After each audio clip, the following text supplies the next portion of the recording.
folks. Now folks, let's meet our first animal ambassador. Atin ang tatawagin, ang cute na si Jack Jack, our from Mimikay. Jack, are you ready to fly, boy? And it's Jack Jack, folks. Okay, once again, folks, that is Jack Jack, our from Mimikay, or also known as the Baluk. Now, Brahminikites are the birds of prey or raptor. Raptor came from Latin word rapir, meaning to seize or to drag away.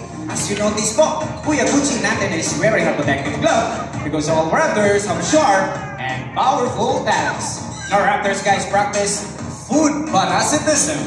Food parasitism is stealing of food from the other animals. So, lumuha sila ng pagkain from the other animals po.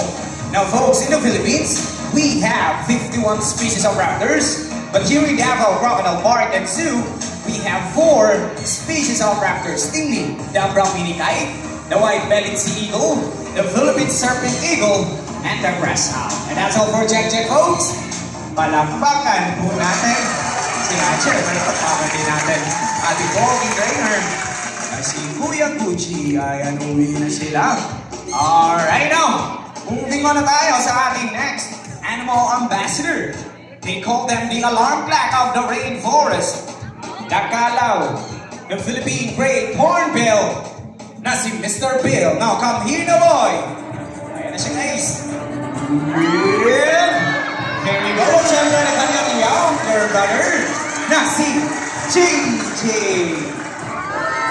And once again, folks, that is Mr. Bill and JJ, our Philippine great hornbill with a scientific name of Puceros mindanensis. Minda meaning Mindanao, and ensis meaning belonging to, therefore belonging to Mindanao. As you can see, guys, their bills are ang kanilang mga tuka. It comprises 30% of its body, and also they have long and beautiful eyelashes po. Kung makikita nyo ang kanilang mga biluga sa malapitan, folks. Legit na legit yan, guys, ha? Hindi sila man nagpa-extension.